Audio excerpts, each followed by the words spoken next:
Julia. So I know that most of you here have careers in the tech or STEM industries, so I thought it would be a little fun if, no worries, go for it. I thought it would be fun if I talked a little bit more about my art side tonight and shared with you how I stay creative. So to start, I want to give you a little background about my art story.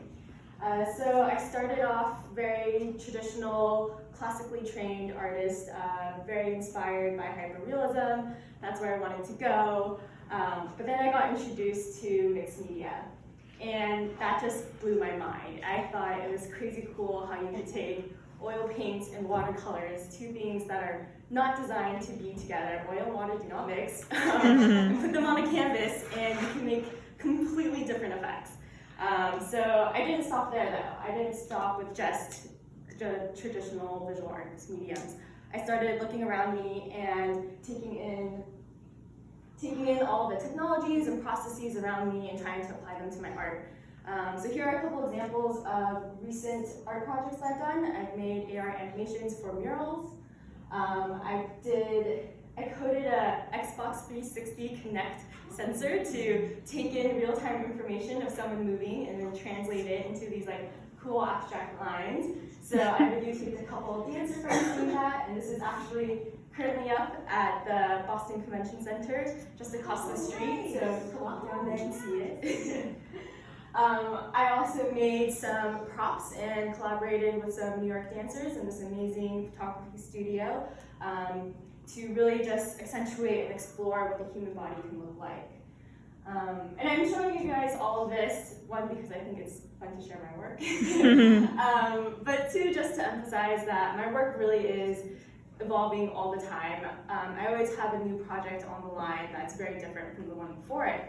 And because of that, I get the same question a lot from a lot of people, close friends, strangers, fellow artists, people in the tech world. They always ask me, how do you stay creative?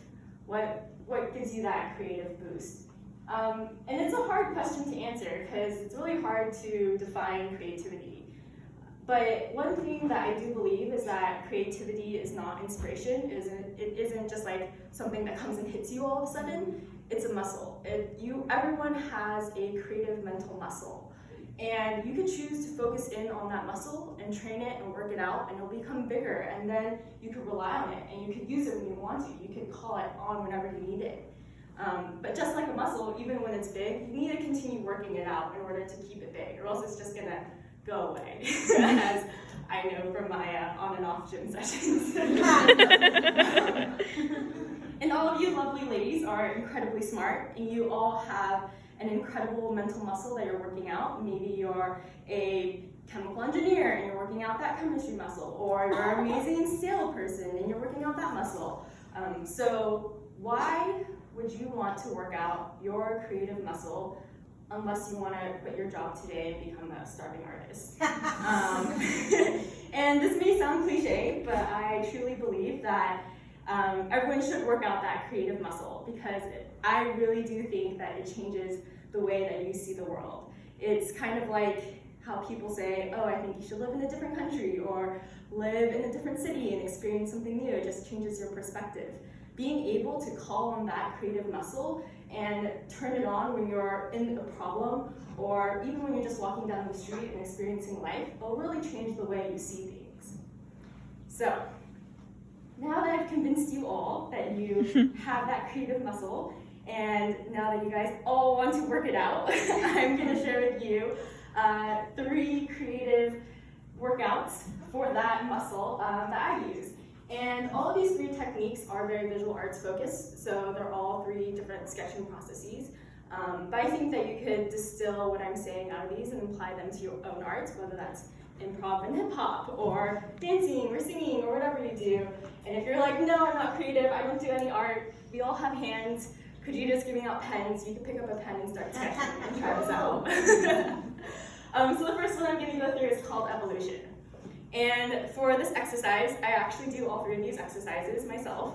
I sit down on a piece of paper and I draw a grid, and I start with a shape. And this one is a triangle. It's kind of hard to see it. And what you're doing is, as you're going across the page and filling it up, you're just evolving the triangle. You're changing the geometry. And what this is doing is actually working out your mental muscle of pattern recognition and turning that on and off. Because when you draw 3 lines together to make a triangle, your brain immediately goes, oh, that's a triangle. Not just because that's like what a triangle is, but that's your pattern recognition working. You have to turn that off and be like, no, I don't want to see a triangle, or else I will not be able to change it. I may see, I don't know, 3 lines. Or maybe you're like, I see like a keyhole or something like that. And then you start playing with these 3 lines, you start moving them around, and then maybe after a little bit, you're like, oh, these 3 lines look like a Z. That's your pattern recognition turning on again, which is great. And then you fill out some more boxes, making like fancy Z's. And then after a little bit, you're like, okay, I'm out. I've made as many Z's as I could, but I still need to fill in half of the page. Then you have to turn that pattern recognition off again and like, okay, this is no longer Z. This is, maybe it's 2 7s, and you start working with 2 7s.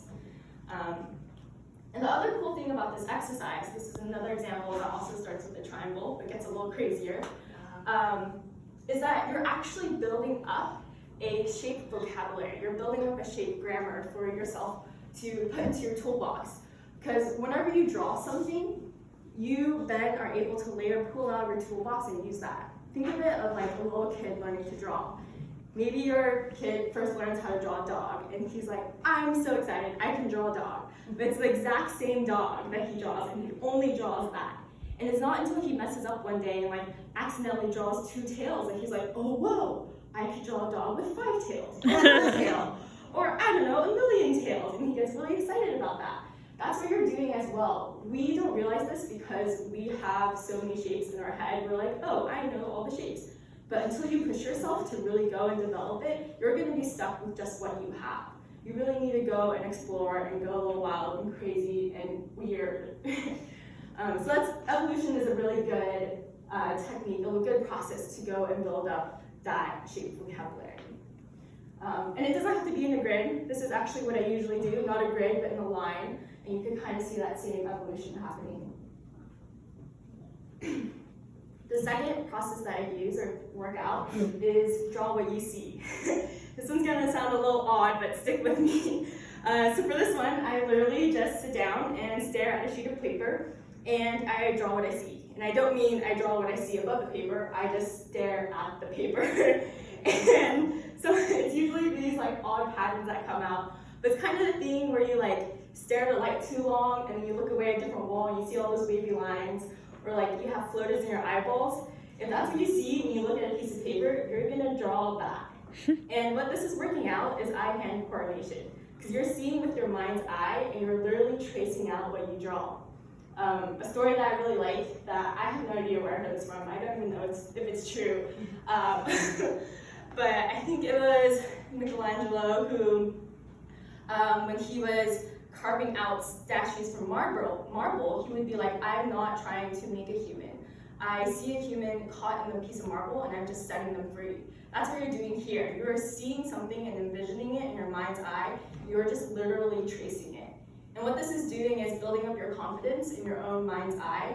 And it's also pushing yourself to really go and see and create things out of nothing. Because you're staring at a blank sheet of white paper. I think it's really fun though and very meditative. This last one is probably my favorite. The other two, honestly, I get pretty mentally exhausted after doing it a couple of times. But this one I could go on for like days or weeks doing this. But I call it idea mesh. And essentially what it is you get a piece of paper and you draw something. Something small, something simple. It could be a flower, a heart, a stick figure, and then you give it to your friend. And they have to draw something. And then they give it back to you. And this isn't like I give it to you for a day and you draw something nice. It's like a 5-second draw and you give it, and they pass it back and you give it. And the only rule is that they have to draw off of what you've already drawn. So you can't be drawing in the corner and they start on the other corner. They have to build off of what you see. So here's an example. Oopsie. Did I go too far? So here's an example of this idea mesh that I did with my friend and wonderful artist, Iris. And this is showing you parts that she drew and that I drew. You can see that we just went and started building off of each other. And I think this also develops a really, really valuable skill, and that skill is vertical and horizontal thinking. So for example, if I make a stick figure and I give it to my friend could think vertically and be like, I'm gonna add hair and eyes and a nose and really go into the details there. Or they could think horizontally and be like, if I turn this stick figure just this way, it kind of looks like someone shot an arrow into a rubber ball. And so maybe they'll draw like a bow over here and then like a sad dog over here because it was his rubber ball that got shot. And being able to switch your mind on and off between, or back and forth from horizontal to vertical thinking is super, super helpful, I found, at least in product design and engineering. Because sometimes when you're solving a problem, you need to go deep. You need to think about the nitty-gritty. You need to go through all the details. But sometimes you need to just think laterally and be like, I have this problem, but maybe I'll think about this other thing that's something similar and somewhat connected. And this is definitely probably one of the exercises that I use the most, that I find the most fun. Oopsie, it's going wrong way. Yeah.